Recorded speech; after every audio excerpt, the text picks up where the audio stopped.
নমস্কার, আমি অমলেন্দু।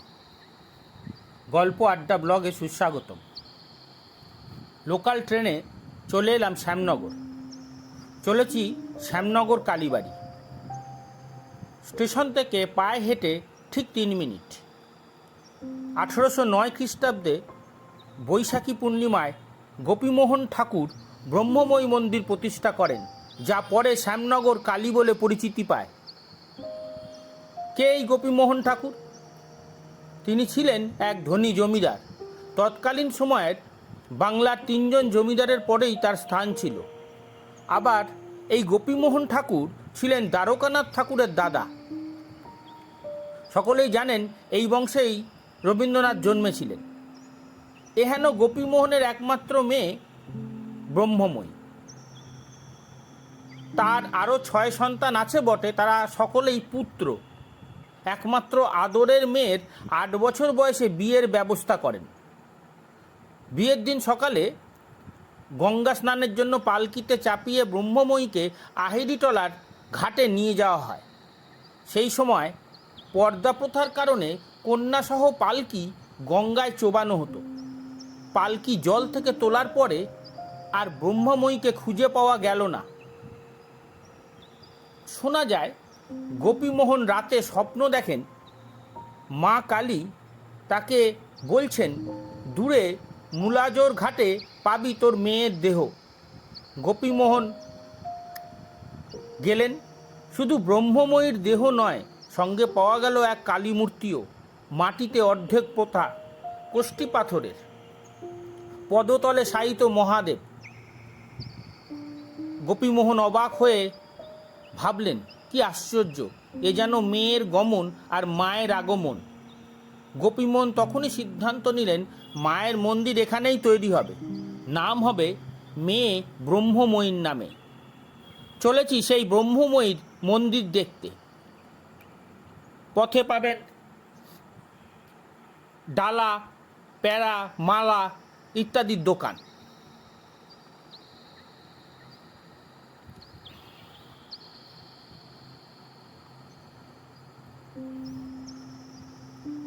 শ্যামনগরের এই মন্দিরটি নবরত্ন মন্দির। মনে প্রশ্ন জাগতে পারে, নবরত্ন মন্দির মানে কি? আসলে যে মন্দিরের মাথায় 9টি চূড়া আছে তাকেই নবরত্ন মন্দির বলা হয়। এক্ষেত্রে 2টি ধাপে তৈরি হয়। প্রতি ধাপে 4 কোণে 4টি করে মোট 8টি, আর কেন্দ্রে একটা, মোট 9টা চূড়া বা রত্ন তৈরি হয়। শ্যামনগরের কালী মন্দিরের 2 পাশে রয়েছে 6টি করে সারিবদ্ধ শিব মন্দির। মনে করে দেখুন, দক্ষিণেশ্বরের মন্দিরটিও অনেকটা একই প্রকারের।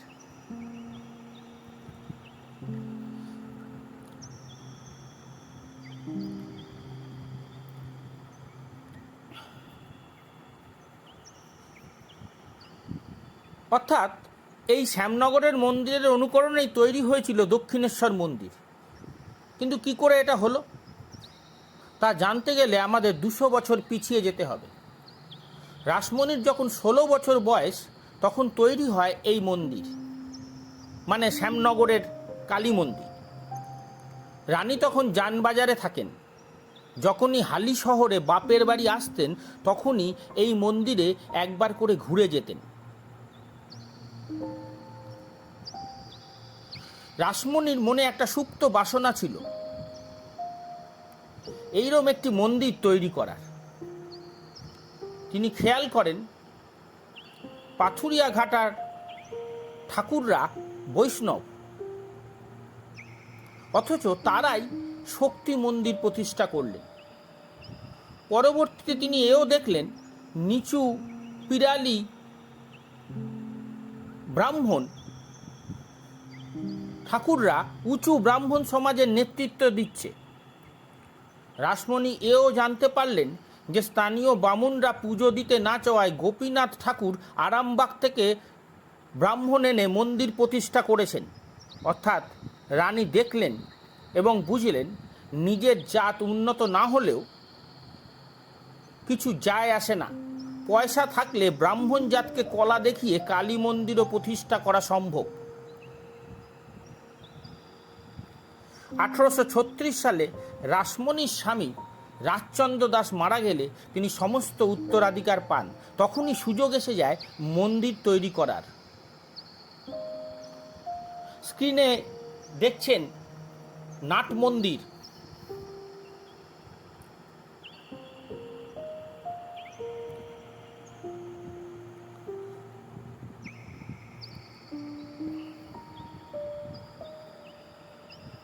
যে কথা বলছিলাম, যে স্বামী রাজচন্দ্র দাস মারা গেলে তার কাছে মন্দির তৈরির সুযোগ এসে যায়।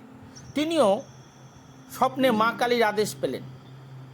তিনিও গোপীমোহনের মতো বাইরে থেকে ব্রাহ্মণ এনে মন্দির প্রতিষ্ঠা করেছিলেন। তিনিও ইংরেজ ইঞ্জিনিয়ার দিয়ে মন্দির তৈরি করান। যখন রানী রাসমণি ম্যাকিন্টশ বার্ন কোম্পানিকে মন্দির তৈরির জন্য ঠিকাদারের দায়িত্ব দিয়েছিলেন, তখন এই ইঞ্জিনিয়ারদের ব্রহ্মময়ী কালী মন্দির দেখে আসতে বলেছিলেন। স্ক্রিনে দেখছেন সেই ঘাট যেখানে মূর্তিটি পাওয়া গিয়েছিল।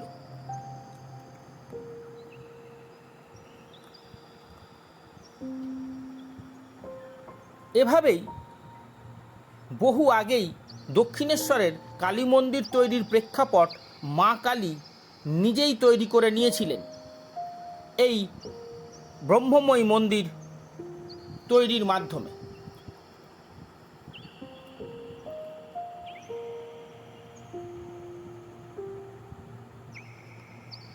দক্ষিণেশ্বরের কালী তো দক্ষিণমুখী, ব্রহ্মময়ী কালী পশ্চিমমুখী কেন? একটি গল্প চালু আছে। সাধক রামপ্রসাদের গান শোনার জন্যই নাকি মা পশ্চিমে মুখ করেছিলেন, কিন্তু রামপ্রসাদ মন্দির প্রতিষ্ঠা হওয়ার 40 বছর আগেই মারা গিয়েছিলেন। মনে রাখতে হবে, মূর্তিটি গোপীমোহন তৈরি করেননি। গঙ্গার এই স্থানে মায়ের মন্দির ছিল বহু পূর্বে, তা গঙ্গার ভাঙনে তলিয়ে গিয়েছিল। তলিয়ে যাওয়ার সেই মন্দিরও মায়ের মূর্তিতে ছিল পশ্চিমেই মুখী। গোপীমোহন যখন মূর্তি পেলেন তখনও মা কালী পশ্চিম দিকেই মুখ করেছিলেন।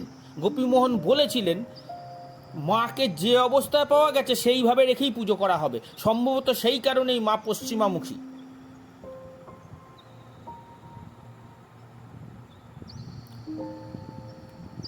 মন্দিরের অভ্যন্তরীণ বাতিগুলি ইউরোপীয় প্রভাবের কথা স্মরণ করিয়ে দেবে। মন্দিরের সোপানের কাছে 2 স্তম্ভের ওপর শ্বেত পাথরের 2 সিংহ মূর্তি।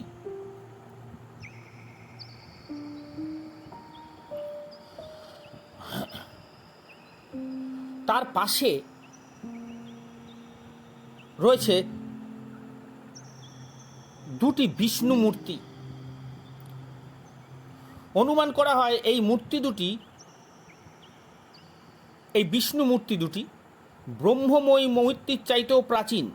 এদের রাজশাহী কোনো জায়গায় খোঁড়াখুড়ির সময় পাওয়া গিয়েছিল।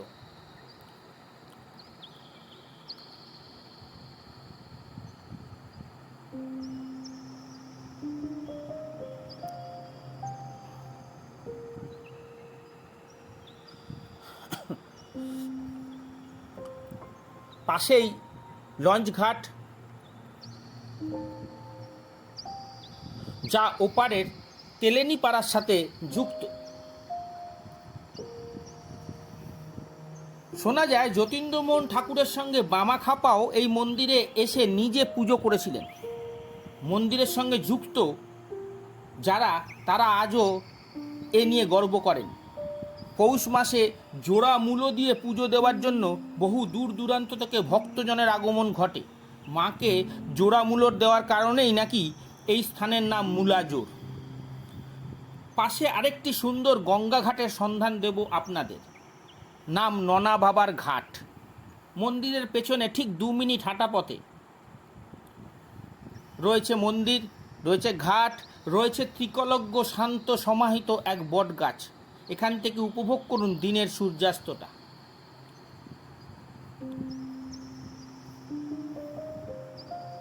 আজ এই পর্যন্ত। পরের ব্লগে শোনাবো এই রকম নানান মজার গল্প।